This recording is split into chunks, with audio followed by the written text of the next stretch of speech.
He has the 49ers taking Will Johnson out of Michigan. I mean, I don't even know what kind of a situation he's walking into or anyone's walking into in San Francisco right now. I mean, there's been an absolute fire sale there. So, on the one hand, I'm like, I like how those GMs operate, to be totally honest, because I think they were like, okay, that's the end of that window. Like that, we created a window, we got there. Let's create another window. I would probably go with them, They to sort of still see. they Go can ahead. pay Purdy though. Yeah, but they're But clearing out space to pay Purdy, right? Isn't that the whole thing? yeah, so like the whole the scary part if you're a 49er fan is that they had to do this fire sale and they still haven't given him a contract. We have no idea where he's going to land and if your franchise, I'm just telling you, hinges on any body part of Christian McCaffrey, you are fucked. It's I just think the not going to Christian work. McCaffrey experiment is over. Like I Yeah. just think it's over. Like I think every noise that came out of that camp last year was really, really dire. Really dire.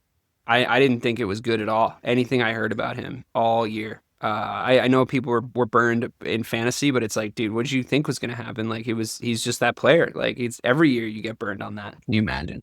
Can you imagine being in the Christian McCaffrey business when they're like he's got the ankles of an 85-year-old. Like what do you even do? I mean, I agree too. Like they're in a tough position where this truth that we're discovering is like the league is even more quarterback heavy than we thought in the sense that there's like four good ones. Like, yeah, I do think they should pay Brock Purdy. Do I think Brock Purdy's like one of the best five quarterbacks in the NFL? No. No. Like, so I like him, and I'm a pro Brock Purdy like watcher of football. So it's strange to me. But like the bar, The situation that we're unfortunately, in. to cut you off, sorry to cut you off here. The bar now is like, is he better than Dak? Yeah, right. Okay, then you have to pay him Dak money. Or even forget it. Like look at the free agent market. Look at the draft. Like Yeah. who if not him, who? And if I was his agent, I'd be like, what are you gonna do if we walk away from the table? That's the situation I imagine that they're in, to be totally honest with you. So unless they're willing to go full rebuild, like full, like everybody fire sale, everybody out. We're way under the cap. We're gonna make a little money for like a couple of years, and we're gonna like really look at the draft. But then you're accepting as an organization as sort of vaulted as the San Francisco 49ers, like full blown tank years. Do I think you should trust the GM structure that we have in San Francisco right now with those years and asset building years? I do. I mean, I honestly do. I think they built a Super Bowl contender team. I would just Actually, say that, not to go too far off topic, but that if you had told me that in 2021, based on everything that the Rams did I to know. sell for now to win now, I know. that they would still be in a better position to contend for a Super Bowl than the 49ers, given that they were going to have just a rookie contract, coming up and everything that's happened. I would have told you you're What do you fucking think the number insane. one reason for that is? What do you think the number one reason for the downfall of the 49ers is? Because I have two things in my head, and I'm not sure which one you're going to say, or if there's a mystery third one.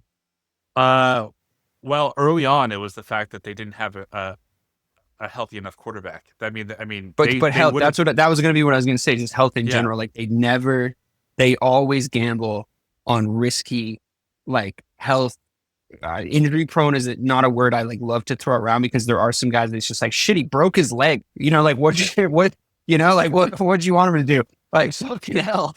That's not like. But then there's some guys where it's like another one of those little pussy muscles that he has that just like hurts him and he can't play now. Like, and then there's guys that can play through everything. So, there's just sort of a toughness factor, I think, that they just didn't factor in their hiring. That's you can learn from that. Like that was very obviously dumb. That they basically shrunk their window to a year with all the guys that were injury prone that they brought in to win that year, and they almost did it. They came really, really, really, really close. I just think that the occasion was a little bit too big for them. Not that they weren't like a good twice. enough team. Twice.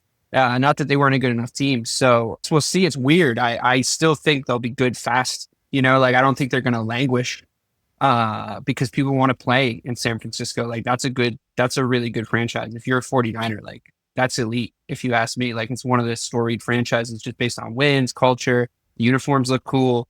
A And they've lot of been fucking relevant. sick players have played there. They've been relevant They've for the last decade. Yeah, Kids aside from coming up like now. 02 to 2010, that Yeah. was like their down stretch when they were Yeah. drafting fucking Ken Dorsey out of Miami. Yeah, but they were sick in the 80s with like the all-time greatest at the time. Then they had Steve Young in the 90s, who was also sick and like, was the sort of early prototype for like a guy who could also move, which was like probably tons of fun for them. And they had Jerry Rice that whole period, which is crazy, right? Like that's just like, wow. And then like they go down a little bit, but like they always had guys, like there was never, I mean, even John Lynch, the guy that's playing for him right now, before he was a Bronco, he was a 49er, wasn't he? So it's, or is it the other way around? Bronco then 49er. No, I don't think, wasn't he a Buccaneer? Was he ever? No, I don't think, yeah. Buccaneer and a Bronco? A Buccaneer and a Bronco? I think so. Was he not a Bronco? We're going to have to settle this. Was he ever a 49er? I don't think he was. Yeah, you're right. I don't think he was ever a 49er. But was he a Bronco? Yes. Yeah. Yeah. Bronco second, Buccaneer first. Yeah. 90s. Yeah. That shows my age right there, and like the reverse, because I think of him as a Bronco. He was the Patriot. For what, like 8 seconds at the end of his career? Oh, yeah. Yeah. He signed in 2008, and then he retired in 2008. So that was cool. But anyway, I mean, like, I don't know about you, but I would probably still go with those guys because I think that they, like you said, they've been relevant. You know what I mean? Like, I don't know if they're in a legitimate clean house type situation at the moment because, they still have a lot of really good players too. Like, I don't know. It's a kind of weird situation to be in. I think they could make some really shrewd moves and like be back in contention in a couple of years. Or if they really want to just say, fuck it and blow it up, then they could. But it does, like you said, I mean, Caleb's on a rookie contract. It's time to go. Like look what happens to the window when you're rookie contract QB. It's time to pay him. He took you to a Super Bowl and it's time to pay him.